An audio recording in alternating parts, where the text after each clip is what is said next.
At my mother's birthday dinner, my father shouted, "You'll always come second to your sister." He didn't know I was his landlord. The restaurant lights glowed warm against polished marble floors, the air rich with laughter, clinking cutlery, and the hum of jazz from hidden speakers. Ngozi Adesina sat at the edge of the table, smiling politely as her family celebrated her mother's 60th birthday. Her mother, Abiola, looked radiant in a gold-lace blouse and head wrap, hands full of bangles that jingled softly when she clapped at her husband's jokes. Her father, Tund, commanded the table like a king, booming voice, wide gestures, and a pride that filled every corner. Her sister, Ifeanyi, Ife, as everyone called her, sat beside him, glowing effortlessly, her manicured hand resting on her fiancé's arm. Ngozi had arrived with a small velvet box, inside of which rested an elegant diamond pendant she'd chosen carefully. She had worked for everything she owned, every dollar, every step up the ladder. She wasn't flashy, but she liked doing things properly. When her mother opened the box, her eyes widened, tears glimmering. "Ngozi, it's beautiful," she whispered. Her father chuckled. "Ah, Ngozi, you're trying to compete with your sister again, eh? You'll always come second, my dear. You can't outshine Ifeanyi." The table went quiet.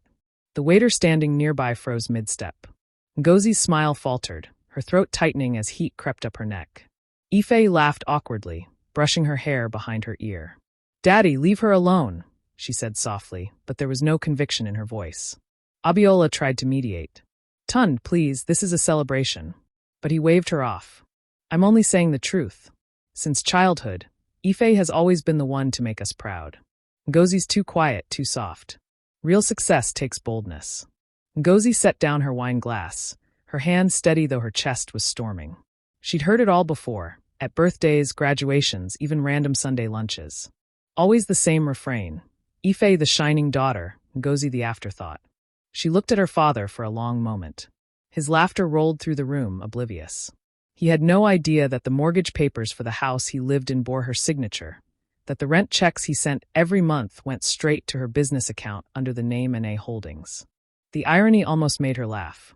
Instead, she picked up her fork and smiled faintly. "You're right, Daddy," she said softly. "Ife's always been the star." Her mother glanced at her, worry flickering behind her eyes. Ngozi reached for her drink, letting the bitterness of the red wine wash over her tongue, grounding her. The hum of the restaurant blurred around her, every laugh and clink fading beneath the pounding in her chest. She had endured his words her whole life. But tonight something shifted. She looked across the table, at her father's smug grin, her sister's perfect composure, her mother's weary eyes, and made a silent promise. This would be the last time he humiliated her. He just didn't know it yet.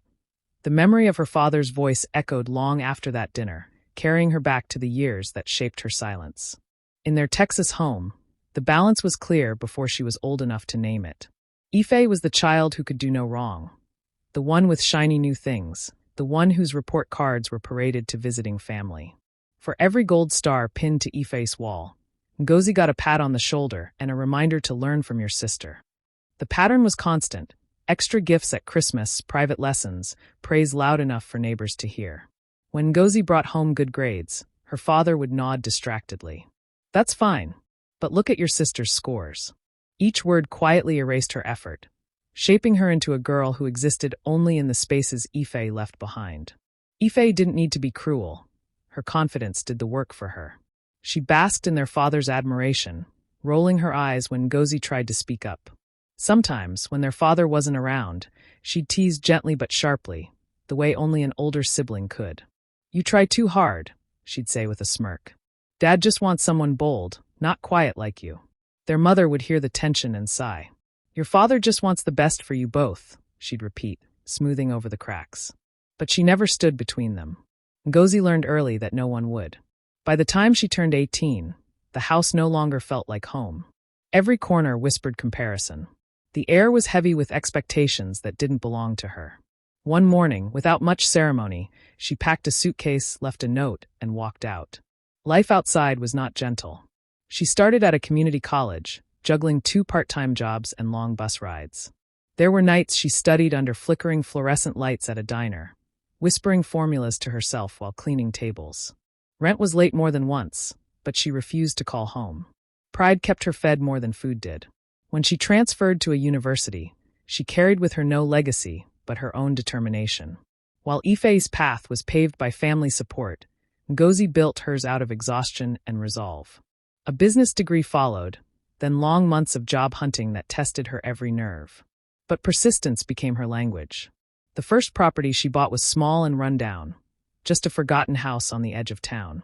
She fixed it herself, painting walls by hand, repairing cabinets, learning what leverage really meant. One success turned into another. She never bragged. She never told a soul. The name on the deeds wasn't hers. It was N.A. Holdings, a quiet shield between her and her past. She didn't need applause. She needed distance. Years later, when her father signed the lease for one of her properties, she didn't flinch. The papers moved across a desk, signed in his proud, bold handwriting, and returned to her. He had no idea whose pen had drafted that agreement. The shadow daughter had built her own light, and this time no one could dim it. Houston's skyline shimmered against the evening light as Ngozi drove past the renovated duplex that marked the newest milestone of her quiet empire. The sign out front read for lease, N.A. Holdings LLC.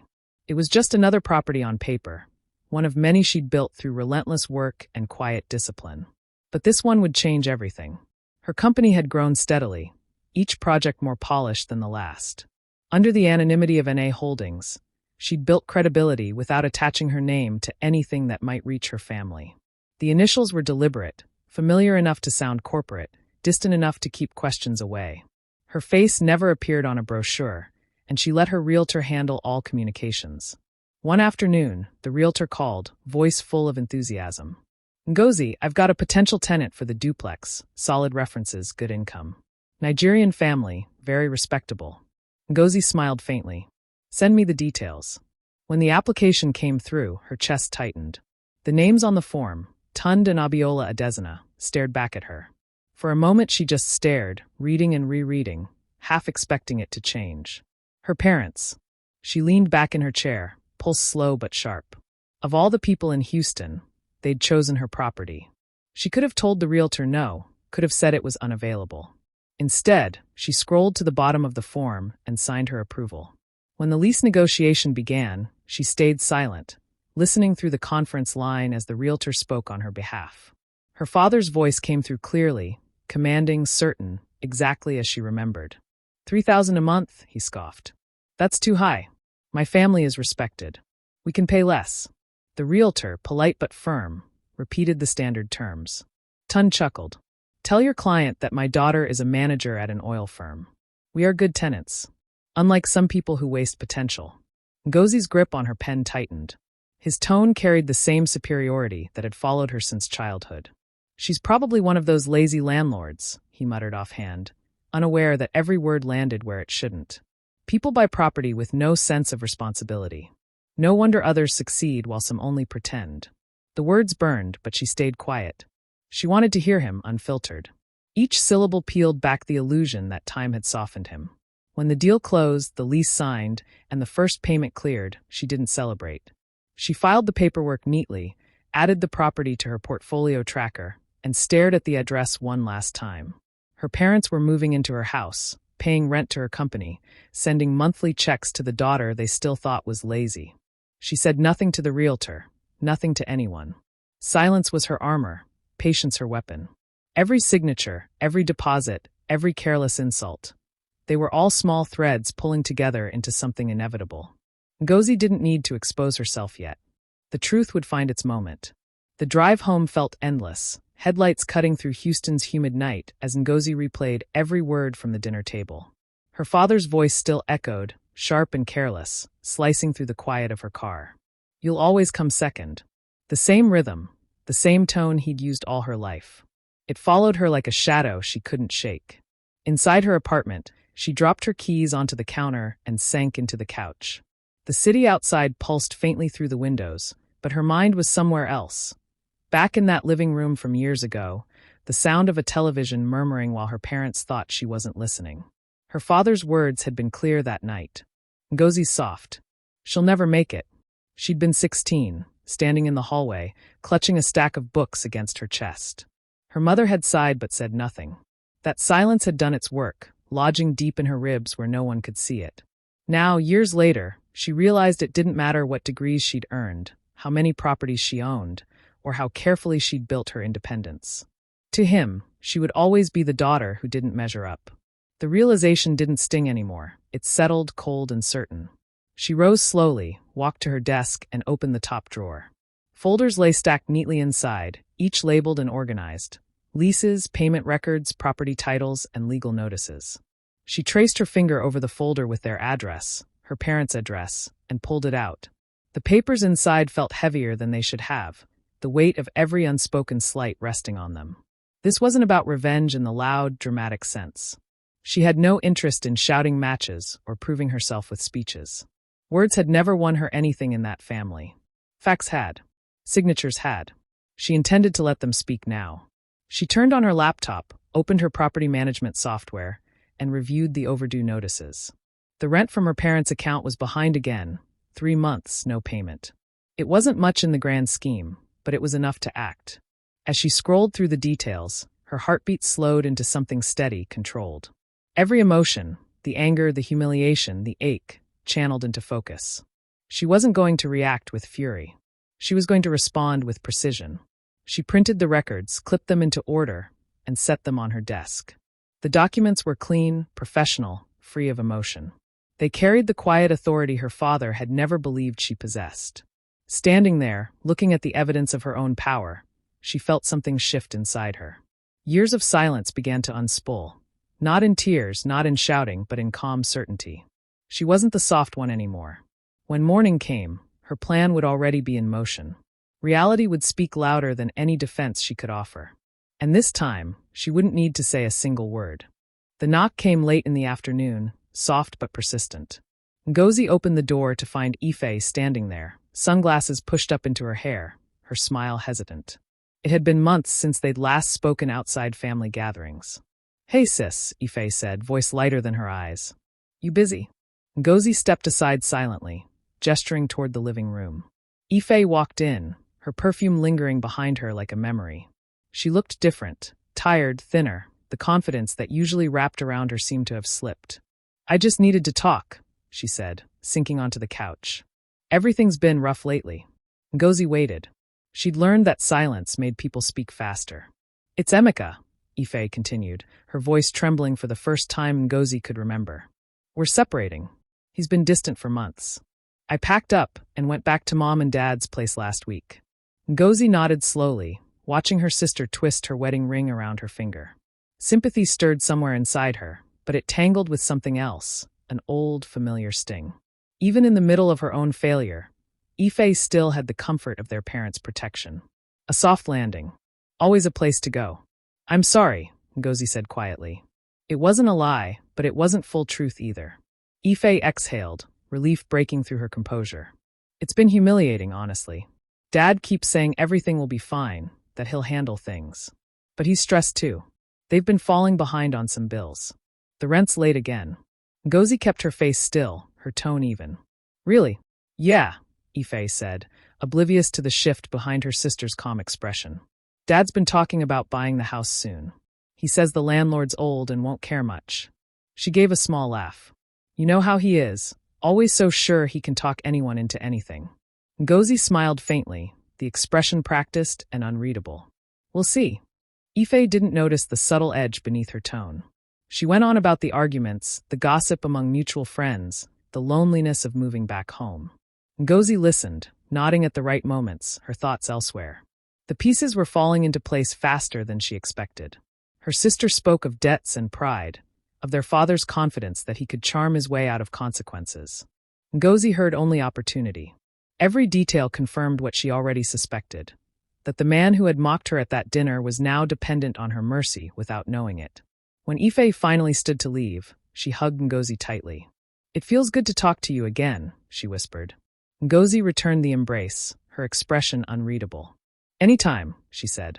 The door closed behind her, leaving the apartment silent. Ngozi walked to her desk, glancing at the stack of documents she'd prepared days before. Her hand brushed the top page, the lease with her parents' names. The plan no longer felt abstract. It was alive now, breathing through every careless word her sister had just handed her. And it was almost time to act. The letter sat open on her desk, its tone stripped of emotion, every word deliberate and exact. 3 months of unpaid rent. Notice of eviction. 30 days to vacate. Nothing personal, just policy. Ngozi read it twice, ensuring every clause aligned with Texas tenancy law. Her signature appeared at the bottom beneath the company header. N.A. Holdings, LLC. Clean. Professional. Untraceable. She printed 3 copies. One for record, one for her attorney, and one for the mailbox. The final version she sealed in a white envelope, the address typed neatly, her parents' home. No handwriting, no hint of her presence. Only the formality of a business transaction. She carried it to the post office herself, requested certified delivery, and handed it to the clerk without a flicker of hesitation. When the receipt slid across the counter, she tucked it into her purse and walked out into the heavy afternoon heat. The process had begun. No anger, no raised voice, just paperwork, doing the speaking she'd spent years avoiding. 3 days later, the phone rang. The caller ID displayed a number she hadn't saved, but still recognized instantly. She let it ring twice before answering. N.A. Holdings, this is Ngozi, she said, tone measured. Her father's voice burst through the line, sharp and indignant. How dare your company threaten me? I've been a loyal tenant for years. This is unacceptable. Ngozi's grip tightened around the phone, but her voice remained calm. Sir, I'm not sure what you mean. Could you confirm your address? He rattled it off, the same one printed on the envelope she'd mailed. According to our records, she said evenly, the lease has been violated due to non-payment. Notices have been issued in accordance with state law. You think you can treat me like some careless tenant, he snapped. I have never been late intentionally. I will speak to your manager. Who owns this company anyway? Her pulse thudded once, hard, but she didn't falter. Ownership information isn't disclosed to tenants. Please refer to Section 4 of your lease agreement for payment terms. He went silent for a moment, stunned by her restraint. Then came the familiar grumble, anger laced with disbelief. Unbelievable. People like you have no respect for your elders. Sir, she replied quietly, please read the lease agreement. You've breached it. The line went dead a second later. She set the phone down, her hands still steady though her body trembled faintly. The silence of her apartment pressed close around her, the only sound the hum of the refrigerator and her own uneven breathing. It wasn't joy she felt, something deeper, harder to name. Pain twisted with relief, grief with vindication. Years of swallowed words condensed into a single envelope and one short conversation. She leaned back against the couch, exhaling slowly, the weight of it settling over her. For the first time, she didn't feel powerless. Not triumphant, just still. The pounding on the door was sharp and urgent, each knock echoing through the apartment like a warning. Ngozi froze for a moment, her pen hovering above a stack of files. Then she heard her father's voice, loud, unmistakable. Open this door, Ngozi. Her pulse slowed to a steady rhythm. She rose, smoothed her blouse, and unlocked the door. Standing in the hallway were her parents and Ife. Her mother's eyes were red, her sister looked pale, and her father's face burned with fury. So, he began, stepping inside without invitation, it's true. You're the one behind that company. Ngozi said nothing at first. The air between them thickened with disbelief. Tun's voice rose. How could you deceive your own family like this? You let us rent from you, pay you every month, and you never said a word. Ngozi met his glare calmly. I didn't deceive anyone, she said evenly. I just stopped begging for your approval. For a second, no one spoke. Ife's mouth parted, but no sound came. Her mother pressed a trembling hand to her chest, eyes glistening. Her father took a step closer, pointing at her. Do you know how shameful this is? Your own parents, living in your house like tenants. What kind of daughter does that? A daughter who learned silence from you, she replied quietly. A daughter who worked while you mocked her. Abiola turned away, shoulders shaking as tears slipped down her cheeks. Ngozi, please, she whispered. This isn't the way. Ngozi's expression softened slightly, but she didn't waver. I didn't choose this. You all did, every time you reminded me I wasn't enough. Ife stood frozen near the doorway, eyes darting between them. Ngozi, you really own the house? Her voice was small, disbelieving. Ngozi nodded once. I do. And I never needed to hide that out of shame. Her father's mouth tightened, pride collapsing under the weight of realization. The same arrogance that once filled every room now faltered. His hands clenched and unclenched, words failing him for once. He turned abruptly toward the door. I won't stand here and be humiliated, he muttered, pushing past Ife. The door slammed behind him, the echo hanging in the air. Her mother covered her face, crying softly. How did it come to this? Ngozi knelt beside her, voice low but steady. I didn't want to hurt anyone, Mama.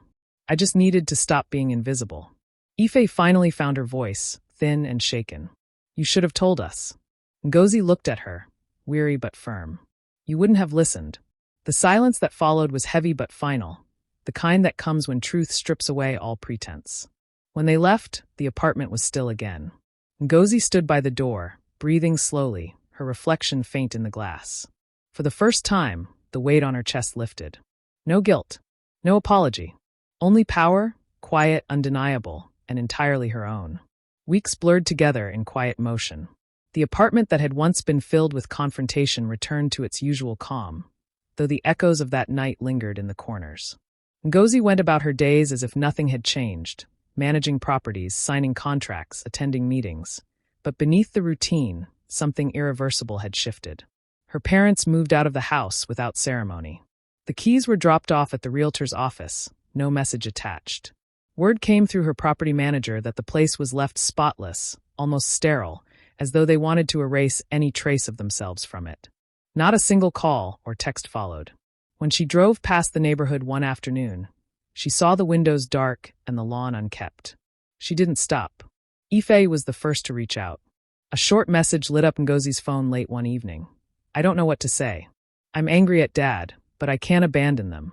Ngozi read it twice, her thumb hovering over the reply button before she finally set the phone face down.